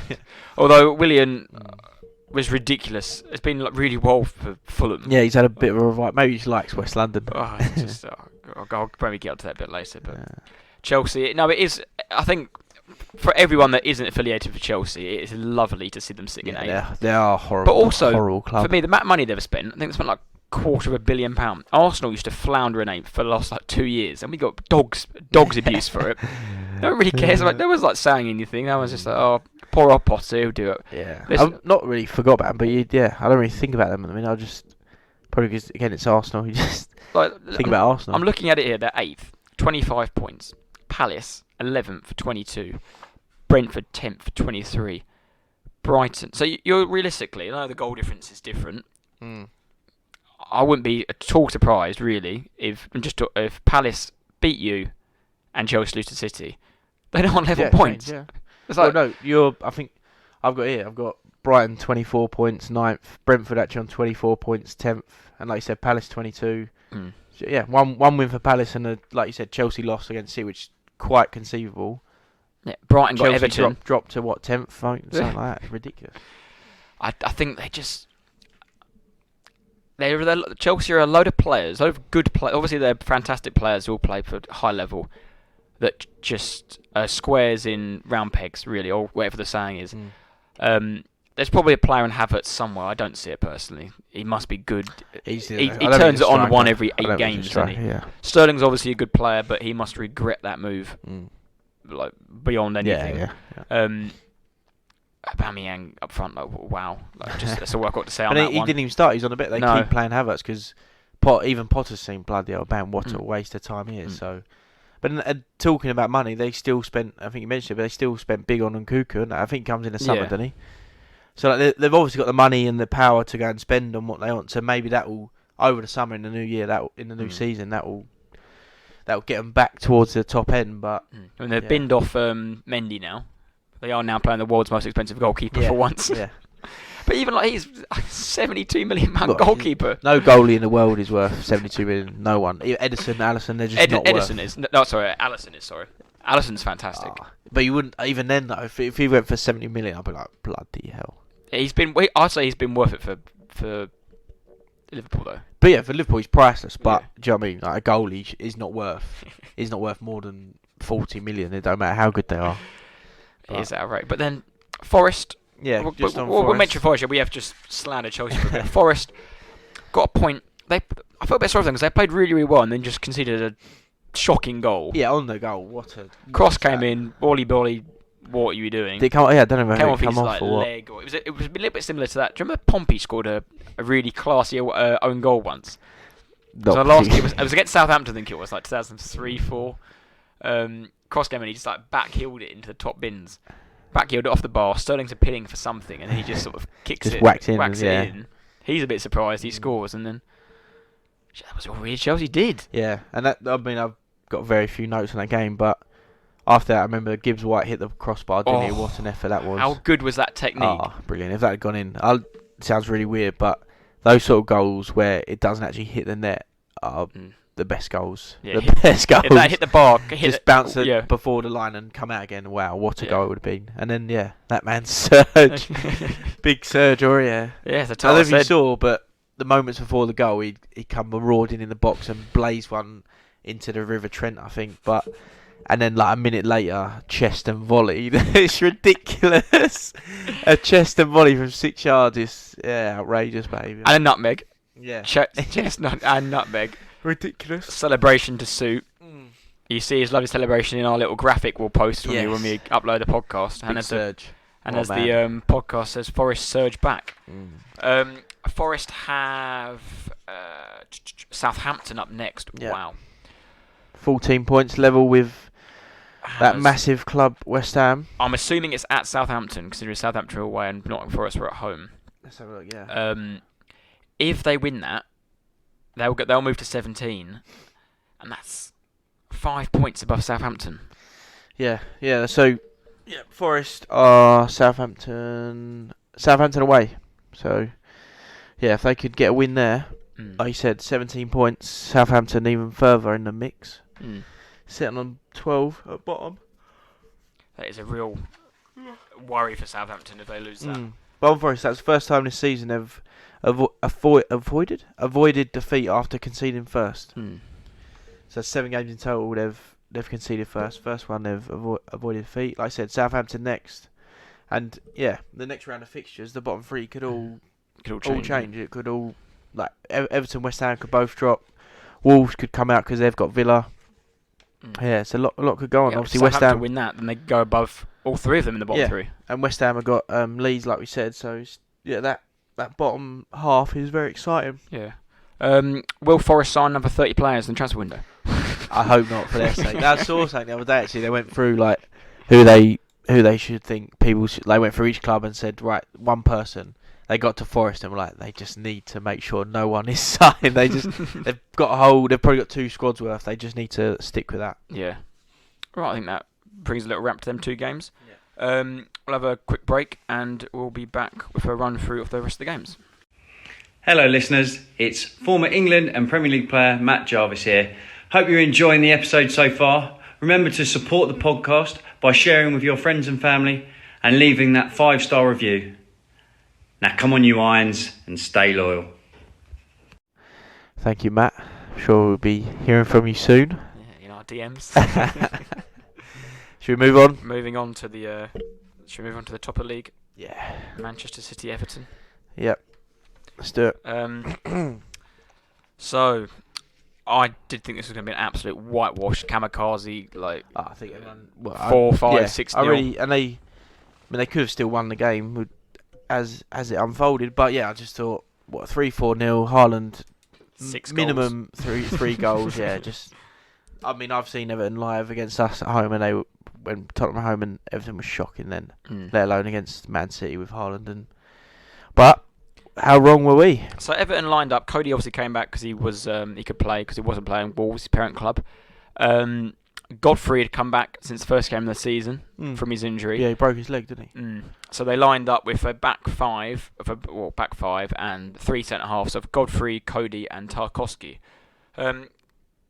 Mainly Tarkowski and Cody are very backs against the wall defenders, headers, kick-outs, just not pretty, but they're good. That's why he did very well at Wolves, and Burnley was like a legend at Burnley because he was a Mr. Dyche man, just head it, put your head in anything. There was clearly a game plan here for them two to do that, basically, and Godfrey to be a wind-up merchant. Yeah. And after about 6 seconds, he left one on Haaland, and that made the robot have some sort of emotion or look like a bit of a human. He was in pain, and then was moaning, he could actually shouting, and then he was trying to take the piss out of him. Yeah. He looked hurt, didn't he? He looked wound up, and maybe that took him off his game a bit. I mean, no, he did score 20 minutes later. Yeah. But all game he seemed to be focused on Godfrey, and Godfrey got on his head. Yeah. And was like, well, I'm not giving you. Oh no, although you've scored 20 and you've just scored your 21st goal of the season, I want to battle you. Yeah. And the game plan for Everton couldn't have worked much better. I mean, like you said, they could have, as it unfolded, they could have won it. And these sort of results are always with a pinch of luck. Yeah. You get some. Yeah. I think it's just the way Everton set up though, because I mean, I've got Pep's quote here. He said about the game. He said, I mean, obviously he said a lot, but I pinched as part of it. And he said, I would say they had 8 at the back. It's like every time they play someone and that team do not try and play like City do, Pep gets the ump and he's like, well, that's not how you play football. That's rubbish. Like that's why they always say, oh, I love Leeds. I love when Bielsa was in charge, because Leeds actually try and go at them and win the game. But what happened? City won 3-1. It could have been 5-6-0. Like of course they're going to enjoy playing against teams like Leeds when they don't defend and all the rest of it. But teams like Everton, and I'd say, to be honest, all of the league should play that way against City. Even Arsenal, because Arsenal will play them. They won't try and go toe to toe. Liverpool don't try and go toe to toe. Yes, they try and not completely go away from how they play football, but they're cautious and they understand they're playing Man City, who are been the best team for God knows how long. But Everton, they're absolutely scrapping for their lives. They're not going to go to Etihad and think, oh yeah, you know what, today we're going to play 3 at the back, expansive, play out from the back and play 1, 2. No, they're going to defend for their lives, and that's what they did. And when you are playing away at Man City, you need some luck, and like I said, backs against the wall, and then if you can score a goal of the season contender on the breakaway, then it might be your day. Yeah. When he picked the ball up inside his own half, I think, drove at the defence, had a little slip, and then just absolutely smashed it into the top right-hand corner. Edison, no chance. Yeah, what a goal that was. Brilliant goal, wasn't it? Absolutely brilliant goal from Gray. And I think he was injured against the game against Wolves in the week, just on Boxing Day, and Calvert-Lewin had returned late from the Paris Fashion Week, apparently. So he started against Man City, and he obviously makes a difference because although he hasn't played well the last 12 months, he's far better than what they've got. If Solomon Rondon is still around, I don't know, but they didn't even they had Morpay that played. Yeah. They don't really have a striker other than Calvert-Lewin, do they? Like I said, Rondon just not anywhere near it. But yeah, Everton, like that classic, wasn't it? A classic away, going to defend for a lot, like Brentford did, catch him on the counter and nick a result, and they did. Yeah, it was brilliant to see, but not good for. They could have won it with my man Rodri always scoring these important goals for them. It was a Mahrez. Well, he just brushed his head, didn't it? Yeah, just and wide. It just looked like it was going in, and 90 plus 10 minutes as you do in Man City's case. Yeah. Because it was typical. I don't know if you did this with Spurs or whatever, but it was typical. I'm so superstitious with football, so they scored 1-1, and I was like, "That case, stay calm." No, I knew I had to go out and pick a couple of my friends up, so I was like, right, I'm going to turn the TV. Actually, I actually left the TV on because I couldn't turn it off and turn it back on again. But I didn't look at my phone. I was like, right, this whole journey is going to take me 25 minutes. So if I leave now, by the time I get back, it'll be full time. I'm not going to look at my phone, not going to check, not going to jinx it, anything. Literally, as I turned my car off to go back to my flat, looked at my phone, it was still 1-1. 90 plus 10. I was like, oh no. But then by the time I got in, it was 1-1. I did have a little fist bump. Yeah. Go on. Getting ready to sit down for the 5:30 game. Which should we move on? Yeah, I mean, just to go on to Arsenal. Not much sort of talk about City in between both, but yeah, go on. So that obviously led Arsenal the chance to go 7 clear. Like we spoke about in the previous podcast, Brighton are a bit of a bogey team for Arsenal. They have been since they've been in the Premier League. I think only 1 win at the Amex for Arsenal, and that was with no fans. Brighton obviously took 4 points of Arsenal last year and really derailed their chances of top 4. But when you score after, I think it was 66 seconds, it does help. Yeah. It really does help. Yeah. And Arsenal looked like they'd just been told before they went out. You can make a statement here, boys. It's a big game. They look fired up. I didn't actually watch the game, but the parts I've seen and what I've read and people said, you were very, very good. And again. it was the captain Odegaard who really drove it drove the team forward. That's where the first goal came from. It was his ball. It was him from the right hand side driving infield, played the ball to Martinelli that then got cut out, and then I think what's his name, Lamptey was dispossessed by Zinchenko, who then played Martinelli. Another shot deflected, landed the Saka, touch and finish, whacked it in the corner. I think 6th goal of the season, back-to-back goals. It's a flyer, isn't it? Yeah. And Arsenal looked solid that first half. Could have had another one with some lovely play from Martinelli and Odegaard for the nutmeg. He tried to square across to Nketiah. And then we got a corner about the 38th minute, 39th minute. Cleared out Odegaard on the edge of the box, thumped it into the ground, up, over the play, into the back of the net. On that goal, like you said, what was the game earlier? Not sure. You said about getting a bit of luck or like that goal there. What's his name? Bowen. Yeah. And that goal for Arsenal, things are going your way. Yeah. Don't say he's hitting the ground, but that could have gone anywhere. That could have gone out for a throw in, a goal kick, whatever. But it's found the back in net, and that's the way you're getting those little moments. But even Saka's goal, for example, is the same. It fell straight to him. There's more players that could have fallen to. It could have gone for a corner. Again, Nketiah's goal. And I'm trying to not sound like I'm being biased, but Nketiah's just pounced on a rebound where the goalie's made a bit of a mistake and he scored. But those little things Arsenal are on top of, and they're there. If it's going to fall to a player, it's going to fall to an Arsenal player. That is a trademark Nketiah goal. Yeah, and a little tap in. What was it? Less than a yard. Like wasn't even a distance on it. But yeah, just on that, you've scored 4 goals that game. 4 different scorers. Obviously, I've got it, but I'm sure you've got a whole notepad of notes on the man. But 2 and 2 for Nketiah as well. So. But that his goal against West Ham was really good because that's not normally his type of. His goal is he's a quote unquote fox in the box. Yeah, he's an absolute poacher. They're the goals he scores. There's some stat I can't remember what it is. But it's something like 90% of his goals for Arsenal have been 6 yards or closer in. Yeah. Like he scores his goals with his ankles, his toes. Like he's just flicks them in off keepers. That's where he is. Yeah. And he sniffs it out. There's 2 defenders around him, but he knows he just gambles on it. And 2 and 2 from 2 starts is good. It's really good for him. Yeah. And that's going to hopefully give him lots of confidence going into 4 or 5 tough fixtures coming up. Yeah, and that's about to say, but yeah, your next 3: Newcastle home, Tottenham away, United at home, and you could be 10 clear before City play if you beat Newcastle. So, is that the moment? Take will I be getting a text at the end of that game saying it's on? No, 10 points both games played. Oh, okay. Yeah, if we go 10 clear, it's all ifs. Big game tomorrow. I didn't actually realise that Newcastle only conceded 11 goals. Yeah, I think they've got on them, but they're Callum Wilson 4th 0-0 more than any other side. Callum Wilson's coming back for that. He'll start.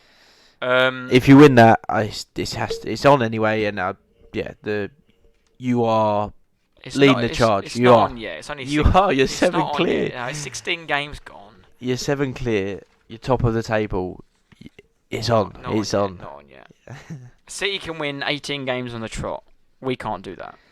They can, but they can also lose at home to Brentford, draw at home to Everton. Yeah, but we've got that in us. Somehow. I think it's very different. We're one injury off complete. One or 2 players getting injured. Like I said, it's Ramsdale or Party get injured. We're in big trouble. But also that happening is a freak. That would be a freak. Party's injury is probably one of the main reasons we didn't get top 4 last year.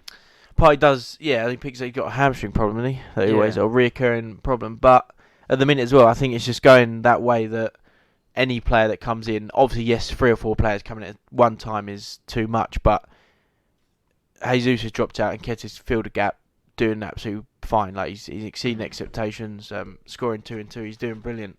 And I think the same. Don't get me wrong, if El Neni started 10 games, 12 games in a row, then yeah, you probably have an issue. But if he fills the gap for a game or 2, I think he's more than capable. And it's just that your whole squad and Arteta, it's that way. They've got them feeling that sort of way, and togetherness, they've got that feeling around the whole squad. It's just they're unbeatable at the minute. I'm just worried because what happened last year, and then the Man United game when Partey was out, and obviously El Neni was also injured, and Sambi was in there. He was like I mean, El Neni would always start if he did get injured, but El Neni's El Neni. Like he's really limited to what he can do. Yeah, I would say though. Sorry, on the point. So current lead of 7 points after 16 games. No leader has ever surrendered that lead.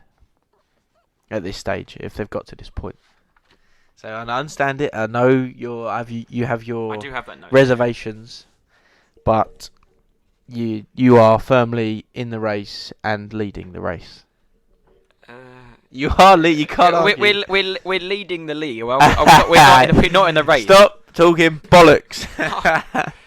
We're against an absolute juggernaut with a player who scored Who is a juggernaut? 21 goals in 15 games. He's a freak. I've got that here. 21 goals for Haaland, most ever in a season before the new year. Similar to what you said earlier. And the whole year, only Kane has scored more in 2022, the whole calendar year. Haaland's played 16, 17 games, and is a few goals less. It's ridiculous. Just ridiculous. Man City are slowly going to improve. They are going to improve. I hope they do. I really hope they do. But at the moment, no. I don't know. So 3-0 up. I was thinking, lovely stuff. Nice end to the year. Let's go get pissed for New Year's. And then we made a couple of changes, bang on 59 minutes. Both fullbacks came off. Ben White, I thought was superb for the time he was on the pitch, and Zinchenko,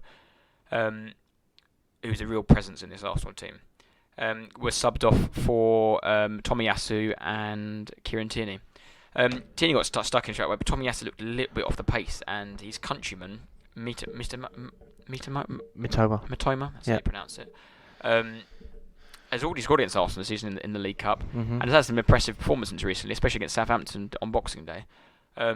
Tore him to shreds for the half an hour on the pitch. Scored a second one that was ruled off for offside. I think he got maybe an assist or something, and they looked really dangerous. 3-1. I was like, oh god, here we go, getting nervous. And then Odegaard produced potentially the pass of the season, assist of the season. Yeah, he looks good, doesn't he? Very good. I was screaming at the TV. It was funny enough because Griff sent me the exact same text. He was because I was screaming at the TV, pass it, square it, square it, square it, what square it. What do we know? And then Martinelli just thumped it in. I was like, shut me up. Yeah. But if he hadn't have done that, it would have been. But what a pass. And then 4-1, you're sitting there comfortably thinking, 20 minutes to go, 4-1 up, it's got to be game. 6 minutes later, Evan Ferguson should I say, apologies, scored his first ever Premier League goal and became Brighton's youngest ever Premier League goal scorer, capitalising on a Saliba mistake to make it 4-2. I'm like, oh, God's sake, I just want to chill out for the last 15 minutes. Let me enjoy it. And then Mitoma had the ball in the back of the net on the 89th minute, but fortunately it was ruled out for a VAR decision. That it's just a horrific VAR. He's offside by the lines. By stud or what, yeah. Probably about a yard offside, but it's his trailing leg and he's running back onto onside. He's moving. The next frame he would have been onside. It doesn't get any. He's not gaining an advantage from his leg being there. I don't know. It is offside technically, but it's put it that way. It made the last 6 minutes of added on time a lot comfortable than it needed to be. Definitely. But I also think Arsenal put that pressure on themselves by making them changes. I don't think if we were only 1-0 up, 2-0 up, he wouldn't be making wholesale changes, switching half the back four. Saliba looks a little bit rusty since the World Cup, but I'm pretty sure he'll get over that. But no, I was really, really impressed with that. With the attacking display we provided. Score 4 goals away at Brighton. But that's what, again, people have been saying, Brighton, it was you looked a bit shaky, could have been 4-3. It doesn't matter. You scored 4 goals. You look very good again, in possession when you're going forward. Yeah, Brighton. But like you're saying, it is a quite hard place to go. I think Arteta might even come out and said it, but you can't go to Brighton and expect to have the ball and pass and win the game comfortably. It just isn't that place anymore. They're an experienced Premier League team that play good football at home, and you won the game. It was quite a comfortable game again. You were very good. And what I always like when we score X amount of goals, and there's all different goal scorers, like I said, Saka, Nketiah and Martinelli scored again for the second time in 2 games. That front four is really, with Odegaard in there, is really playing well at the moment. Odegaard especially, he's got 3 assists since Boxing Day. He looks like, he's obviously had a 6-week break. He hasn't played. He just looks like he's really coming of age at the moment. And Saka's He's fantastic. I bang on it enough. He's a fantastic player. Martinelli is turning into a killer. How quick was he? And Lamptey, quick, I thought Lamptey was unbeatable in a foot race, but he left him a yard or 2 behind. It was ridiculous. And then Nketiah is... he's a goal scorer at the end of the day, and he's not a good footballer, not as good as footballer as Jesus, but he will get them goals. They're his goals he scores. But he's more aware of that than anyone, that he's not the same ability-wise, football-wise as Jesus, but he knows, right, I need to score as many goals as possible, and he's 2-2, can't complain. And this might sound stupid, but if you could handpick 3 moments to be 3-0 up and score 3 goals, first minute, just before half time and just after half time, that just demoralises the team, the team area playing against in every single position at crucial moments of the game. Yeah, those perfect times to score a quick goals. Start, you dominate most of the first half, just before half time, 2-0, and then just literally, I think it was 90 seconds into the second half, 3-0, sorry.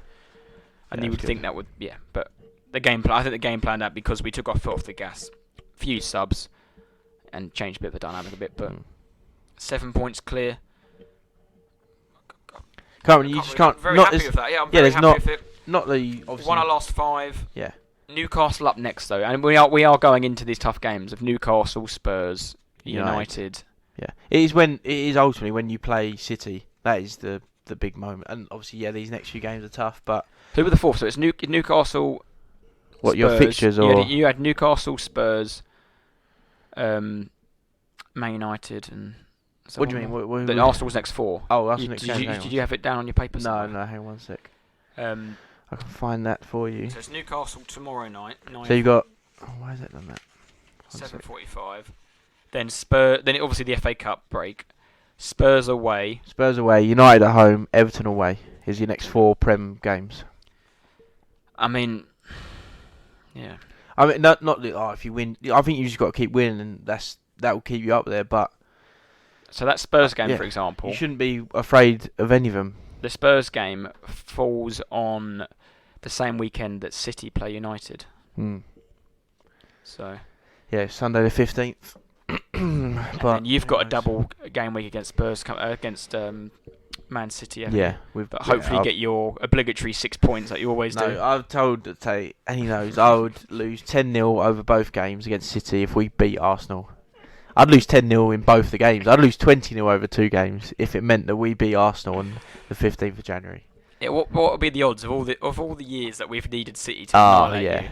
Champions League quarterfinals, like all this, even last City were superb last year. They lost 3 games, I think, all year, and they lost twice to you. That's 6 points. Got you top. How do they lose twice to you? Even what's his name beat them. Yeah, we had Nuno. Yeah, we had Nuno. That was when he's manager of the month, mate. Yeah. 1-0, Nuno masterclass. Nuno, it's disgraceful. Right. I won't go too much onto Arsenal. I think we've said our bit. Try and keep it a bit brief. So we'll just have a quick run through the games. Unless you've got any more else to add on. No, I think we've had a good go there. Don't want, like we said before, and we don't want to make it a massive Tottenham rant or an Arsenal sort of praise rant and just all about those 2 clubs. So. Yeah, we'll move on and cover the rest, I think. So we'll start with the other Friday night game. Liverpool 2, Leicester 1. Leicester scored all 3 goals. Yeah, I mean, I know we'll talk about other games, but this game, I've almost forgot about it. That Wout face, or whatever his name was. So Dewsbury don't show your face again, mate. Yeah. You're terrible. 2 own goals. Unless awful. You're in court, someone checking your Bet365 account. Terrible. The first one, I can be like, yeah, fair enough. The second one is unacceptable. Unacceptable. What's he? Just let the ball go. Like, what are you in the way for? Get out of the way. Unacceptable. And he becomes the 4th player to score 2 own goals in a single Premier League game after Jamie Carragher, Michael Proctor, and Jonathan Walters. I think Walters holds the record though because he also missed a penalty in that game. That's just ridiculous. Horrific. Liverpool were all right. Nunez was Nunezing. Yeah, the chaos man. It was just being charging around, head down. But yeah, that's what I really got on that. Liverpool look okay. 4 on a bounce for Liverpool. 4 wins on a bounce. 2 points off Tottenham in 5th. So, like I said, I think them and United at the moment, they're bang on it. I think they're right up there. Talking of United, Wolves 0, Man United 1. Marcus Rashford. So Rashford was dropped for being late to a team meeting. Yeah, you texted. I didn't really understand what was going on, but yeah, so he didn't start the game because he was late. Yeah, right. Came on at half time for the greatest teenager of all time, Garnacho, whatever his name was, who did miss the stitch in the first half, but I don't know if that was a good save or what. But yeah, he scored a lovely goal. And Marcus Rashford scored 5 match-winning goals as a substitute, the most in Premier League history. What's he on? What's he got this season? I haven't updated my counter yet. No. I think he's got 10 in all comps. Yeah, he scored like you said, quite a few in a row, hasn't he? 3 in a row, I think maybe. And he scored again, but was ruled out for handball. Not much to say about apart from Wolves desperately need a striker. De Gea made a great stuff off Jimenez in the last minute, and Maguire's still crap. Yeah, but yeah, United similar to Liverpool, they've won now 4 out of 5. And like you said, Wolves they'll be sort of happy they didn't get absolutely battered, but they know like next week they've got Villa. Villa's a much more achievable and more important game in terms of getting a result. So yeah, they'll be looking elsewhere for their points. And Man United at home to Bournemouth, so probably 4-0. Exactly, United are bang on it. Like I keep saying, them and Liverpool, like you said, Bournemouth next, so got to be another win and moving them closer and closer to the top 3. So from Man United to Newcastle United. Newcastle United 0, Leeds 0. Yeah, wet and windy St James's, wasn't it? Didn't see this one coming. No. Although Newcastle are clearly missing Callum Wilson. I know he came off the bench for the last 15-20 minutes, I think. He's surely got to start against Arsenal tomorrow night. If he's fit and ready to go, he's a better option than Chris Wood. But yeah, they could have moved to second if they'd have beat Leeds, but that's Leeds' first clean sheet in 8 games as well. And we'll get on to Meslier a bit later, but not really much to... No, how I said it was one of those days, and maybe that's all. If you didn't watch it, that's what you need to know is Eddie Howe, Newcastle manager, said it was just one of those days and couldn't quite get the goal. They're 4th 0-0 more than any other side this season. Like I said, only conceded 11 goals, so they're obviously very good defensively, but like you're saying, without maybe Wilson, certain players, they struggle to score. Fulham 2, Southampton 1. Ward-Prowse own goal, a bit unlucky in the deflection, and then he scored a lovely free kick. I think that made him level, or maybe just one behind David Beckham in all-time free kicks. His free kick record is ridiculous. Like the percentage as well is madness, absolute madness. And then 1-1 heading into the last couple of minutes. Paulinho scored the winner for a flick on from the corner. He was back post and headed it in. And then Mitrovic. Have you seen the penalty? Yeah, I did. Did you see how it got given? Just that shambles of defending. Did a mix-up between the goalkeeper and the defender. I think I watched it. I can't remember. And then they sandwiched Dan James. I remember the penalty though. Bazunu sandwiched Dan James between that nutter. I can't remember the nutty defenders. Mitrovic missed the penalty last minute. Yeah, terrible. Not really much to write home about. No, it's just a bit of a mixed bag, wasn't it? Like you said, Ward-Prowse scores own goal, scores a brilliant free kick. Fulham win 2-1 but miss a penalty. Yeah, it was a random old game. Like I mentioned last week, Fulham look a good little team.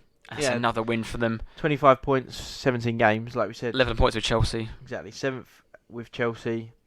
They're just a good. I don't like Fulham, but Fulham of old, that sort of like Europa League or European side, every now and then finish 9th, 8th, maybe lower than that, slightly lower than mid-table, but always like a good team, weren't they? Craven Cottage, like an old school ground, just a good side. And yeah, this year 25 points from 17 games is quite impressive, really. Moving on to a team that hasn't been impressive recently and had a shambles on Boxing Day was Palace. Bournemouth and Palace, sorry. Palace, I thought they strolled this, really. Bournemouth had an early penalty shout that was nowhere near a penalty, and then Ayew scored a header from a corner. So Bournemouth conceded the most goals of corners all season of any other team, and both goals came from corners. Ayew had a flick on, a lovely little header after the 90 minutes, and then Eze's goal. Elise with a lovely drilled across, and then he's the one from outside the box. Flicked it in, lovely, got right across it. Great technique. 2-0. Pretty much game done and dusted, really. Yeah, that was Bournemouth who conceded those 2 goals. Their 10th and 11th goal from a set piece. Yes, the second Palace was sort of a outside the box shot, but still from a set piece, and yeah, it just shows they've got loads of problems at Bournemouth. 6 defeats. 6 defeats in 7 games. Yes, just slipping and spiralling out of control, I think, and they're getting away with it, aren't they? I think because they think they're doing alright because they're in that position, but really they're just heading in one direction. That's down, isn't it? Yeah, they got one win. Like you said, one win in their last 5. Man United away next. Mm. They're only outside the relegation zone on 2 points, and that's because they started the season really quite well. But they've soon, like you said, was it no win in 7? You said, or six defeats in 7. Yeah, that's not good. That's really not good. They are slowly. Well, they're not slowly anymore. They're rapidly falling down the table. Yeah, and I know that we said it before. They got battered by Liverpool, didn't they? But they've goals conceded 36. They're just. I don't know how to be honest. Obviously they've won 4, drawn 4. That's why they're 15th. But it just seems every week Bournemouth lose. So yeah. No, that rounds up all the remaining games. Yeah. And that's a nice little segue to our team of the week. I think so. So we were discussing the two goalkeepers, and we were between De Gea and Meslier, but we decided to go with Meslier as was it his first clean sheet in 8 games. I think they were giving him man of match. I think he made like 5 saves. I don't know the ins and outs of those saves, but yeah, we thought over De Gea in that obviously Leeds away at Newcastle was a bigger game up. Keeping a clean sheet is a bigger moment for them. I can't picture many goalkeepers keeping clean sheets at St James Park this season, obviously apart from Nick Pope, but yeah, so we thought he'd go in there. And then we've gone for a defence. I'll start with Ben Godfrey. Yeah. Thought he got under the robot's skin. Yeah, first game since the start of the season. Yeah. Played really, really well. Yeah, true. I didn't really think about it, but yeah, first game back from his horrific injury. And he's chucked Haaland. There you go. Deal with that, mate. That's so true. What? I haven't even clocked that. Yeah, he's up against probably one of the most dangerous strikers in the world. Yeah. And then good game, really. Very good game. And then do you want to talk about your mate? Mr. Serge. Serge Aurier, what a man. What a man. Get him back. You've paid money to watch this man live. Yeah. To be honest, I don't really know if he was any good, but that goal, chest and the little controlled volley against that horrible club Chelsea is pretty good. So. You're getting in the team. Yeah, you're captain, leader, legend, I think, for this week. Odegaard was in the team last week, but I could not put him in this week. Of goal and another assist. I said to Tate, you can pick one Arsenal player this week. You got Odegaard in, so no, he was good. I think that assist alone gets you in the team. That is a ridiculous pass. Good. And then Elise, Michael Elise, I think it is. Yeah. Got 2 assists, and actually Griff asked a good question last week. If you could realistically sign a player, and I said Trossard at the time, but he's one player I'd really like. Yeah, he's young. I think he's like 21. Plays off that right hand side, left-footed, similar to Saka. So if Saka injured or understudy or cup games, Europa League games, he's a player I really like the look of. He was good when good game against Bournemouth. And then we had the vote between Marcus Rashford and you pronounced his name earlier, Awani. Is it Awani? Awani. Yeah, Taiwo. It might be Taiwo, but last name Awani. That was the fan vote. Yeah. Do you have the results there? Yeah, Rashford 56%. 56%. So Rashford gets in. Yeah. What did he play? Just 45 minutes, wasn't it? Yeah. Not bad. Yeah, we got the winner. Scored another one. He actually got man of the match as well in that game. Yeah. But no, it was good. But then just on that, on that little moment of Ten Hag, I think that's correct thing to do. Like people are saying, it's detrimental to your team and stuff, but no, he's got his rules, and his rules are simple. I'm sure the rules are, don't be late for meetings, and when you turn up, bring everything you need that you're required, and we'll be absolutely fine. And he was late, and that's the punishment. As simple as that. That sets the tone for the rest of the team. It's one of them tough ones though, because remember, Arteta did it with Aubameyang against Spurs, and he turned up late and was on the bench. If you win, fantastic. I mean, yeah. If they'd drawn that 0-0, and he hadn't played, then you have to do it. You have to do what's right as a manager and put your authority in. But does your authority then override? Then the media will go, his ego's too big. He's a bit like a Mourinho. He's doing this, he's that. But then, people say, just fine him. But then I'm thinking that wouldn't work because for example, Rashford, he'd turn up late all the time, turn up late for training, whatever. He wouldn't do certain things, wear certain things because he knows I'll just get a fine. I'll get a certain amount of fine by the end of the year. Is what it is. I'm still playing every week, so No, I agree. I think Ten Hag's done the right thing. Especially where the Ronaldo saga's Mm. now ended. You didn't have to make a stamp and be like, Yeah. right, I'm in charge. he's now left the club. I'm now in charge. I'm the biggest personality in this club now. Yeah. But no, like you said, the scenario couldn't have gone any better. Come on, won the game for him is pretty good. But yeah, no, it's good. Good to see. But yeah, that's our team of the week. Meslier, Godfrey, Aurier, Odegaard, Elise, and that man, Marcus Rashford. Right. We'll move on to our penultimate segment, winner and loser of the week. Do you want to start with your winner? Yes, yeah. I've gone for Damari Gray's goal / the Everton away end. Like we said, mentioned earlier, but yeah, brilliant strike on the counter. Came out of nothing against obviously Man City away at the Etihad. And yeah, just more. It was more for obviously the goal was brilliant, but I've been to the Etihad. I've seen Tottenham get absolutely smashed there, and that whole way end, you're obviously surrounded by them, and it's just on TV. It's a really really good away end to look at, and yeah, they obviously celebrated the goal brilliantly. But that's the first time that Everton's away following have celebrated a goal at the Etihad that has been an equaliser or a goal to take the lead since Wayne Rooney's strike in 2017. Bloody hell. And that day they drew 1-1 and Wayne Rooney put 1-0 up. So, and that was also the last time they didn't lose at the Etihad. So everything put together, they've scored at the Etihad recently, but they've lost. They've never beat them, never drawn. And yeah, it was a brilliant goal, brilliant celebration after. That's my winner of the week. Damari Gray's goal at Etihad. I think they've lost their last 9 to Oh, their record! I saw it. Their record's awful. They've been awful. Obviously at home they might have picked up a draw here and there, but away at City they've been dreadful. No, I like that. Well done. No, my winner is sorry. I just had to check there because I had to update my notes. My winner is Michael Carrick. Oh, so interesting. I don't know if you know, but he's now in charge of Middlesbrough. Yep. Today was his 10th game in charge, just updating as we speak. He took over in October, and they were 22nd in the league. He's now managed 10 games, 7 wins, 1 draw, 2 losses, and as of podcast recording, they're now 5th. So he's taken from 22nd to 5th. That's pretty mad. 7 wins. I did put the 2 points off playoffs. They're now in the playoffs, and they've literally just. I think the whistle was gone about half an hour ago.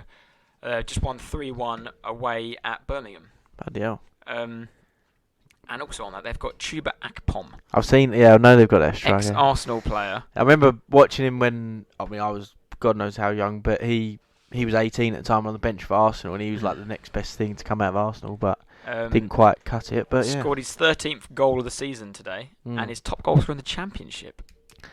That's quite impressive. I wouldn't say, it's impressive for him, but he hasn't. I think he played for some random. He played in Greece or Cyprus. Some random Greek club or something, and was sort of forgotten about, I suppose. But yeah, to come back Championship, that's very impressive.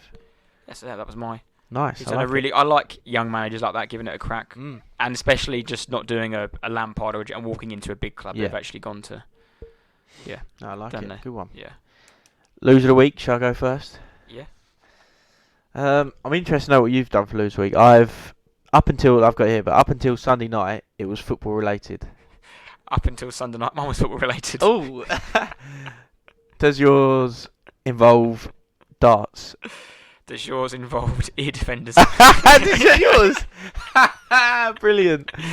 Oh, we might as well talk about it together then. Oh, that's so good. I thought there might be a sneaky Loser of the week, but yeah, as you probably notate, but for those listening that may not know, or if you were watching the World Championship that's been going on at Ali Pali, my Loser of the week after his disgusting behaviour is Gerwyn Price. Yep.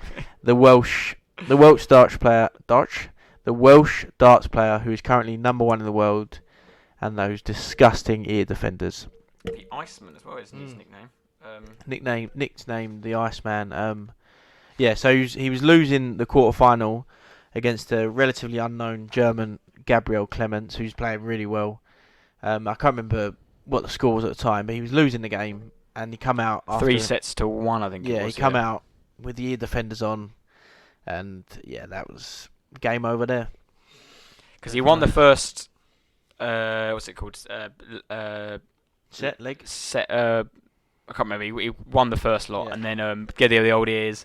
and then just got battered again, didn't he? Yeah, and don't worry, like I mean, literally before that moment, not that I like Gerwyn Price, but he gets a lot of abuse because he's Welsh and all the rest of it. But he gives it back, and he's like a bit of a pantomime villain. It's quite good to watch, quite entertaining. But the ear defenders come out. That is shocking, absolutely shocking. I mean, you could probably wear the little earbuds, yeah, because you can get away because they won't be able to see them. But the thing, what I then watched, but when he put them on, that's a big saying, "You're annoying me now. Yeah, this is for you. Yeah. This is for you, right?" I'm going to make a point about shutting you up here. But then he wasn't any better. I just find it so bizarre. Like, I've got here, but I said that's got to be one of the most embarrassing, shocking moments, decisions, whatever you want to call it, from a sports person ever. Any sport, male, female, any level, that is got to be up there as one of the worst things a sports person has ever done. And then he released a statement on his Instagram, so he's not going to come back anymore. Yeah. He might not come back. Petulant child, like, that's what I've said. Yeah, took to Instagram and suggested he may never play in a championship again. Grow up. Gerwyn Price, loser of the week, quality. Shambles. Yeah. No, that's very well. We got the same one. Before that, it wasn't me. What face for the? Yeah, I was. Yeah, I was. I'm ignoring about him because I would have had a look at the football, but yeah, I went for Gerwyn. That was shambles. No, I like that. Right, let's head back to the teaser before we close out the pod. So Gavin Bazunu saved his first ever Premier League penalty against Aleksandar Mitrovic on Saturday. But which goalkeeper saved the most penalties in Premier League history?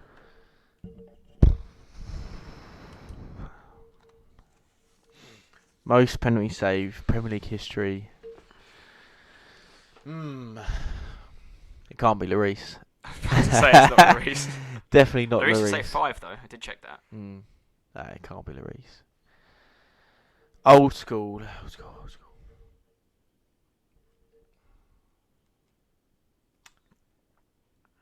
You know what? We bought him. This man played for Tottenham, and we bought him. And when we bought him, it was like he was really good at shootouts. I think we even played against him, and he might have saved a couple penalties. But my first guess, I'm gonna go Aurelio Gomez. Aurelio Gomez is in his joint second. Oh, 9. Really? Yeah. Oh, that's quite because he obviously played for Watford as well. I don't know if Yeah. I don't know how many he saved for us, but I knew when we got him, he was a joke at penalties. So there's a number 1, and then there's 3 on 9. Jesus. So yeah, Gomez is one of them. Gomez is one of the ones on 9.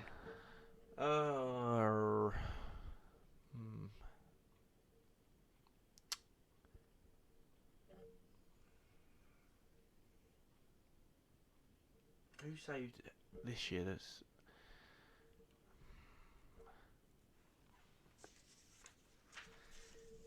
there's got to be a few old ones in there, isn't there? Has to be. Yeah, they're all pretty old. I don't know. Gomez. Who's played loads of games? That's what I'm trying to think. Who's just been about. And He's in there. there's a man we both listen to. Yeah. It has to, Foster. Yep, he's saved 9 as well. Yeah, because purely on the fact that he's played about 4 million games Yeah. in the Prem, so just by numbers he has to. He's be probably up there. conceded the most penalties as well. Yeah.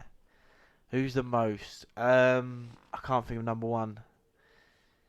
I would have probably gone with Gomez as number 1. Foster's up there. My final guess, I'm going to go purely on, again, games played. I'm going to go Petr Cech. No. Cech was 5 penalties, I think. Oh, same as really? Lloris, yeah. Oh, really? Oh, I don't know.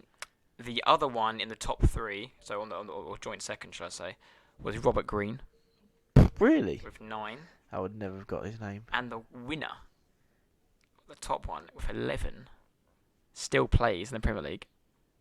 Lucas Fabianski. Really? Yeah, Bloody hell. 11 penalties. I think he saved like 5 or 6 last year. Yeah, he saved maybe 1 or 2 this year, but I think last season, yeah, that's 11. I mean, again, I I was wouldn't- surprised when I saw yeah, that. that's a very good record. Well, obviously it's number 1, but yeah, that's very impressive. 11 is a joke. Mm. But yeah, Good there we question go. again, like it. Yeah. I try not to give you any clues about playing still. I was just like, Yeah. don't look at me. I Yeah. was waiting for you to say, does he still play? I was just like, don't look at me. But I would have, yeah. No, I like it. Yeah, so Lucas Fabianski, congratulations on that record. Yeah. Yeah, I think that pretty much rounds up the podcast. Yeah, I think it was a good effort. Hour and 45 as we tick over. Yep. I hope you enjoy listening to this on your morning commute to work tomorrow. Yeah, you New Year. Why not start listening to Talking Loyal? And you've had a nice Christmas break, and Happy New Year to you all. Yeah, once again, Happy New Year. Thanks for listening. Yeah. Hope you're enjoying it. And we'll keep passing it on, sharing it, all that good stuff. And we'll be back next week. So take care. Stay loyal. Stay loyal.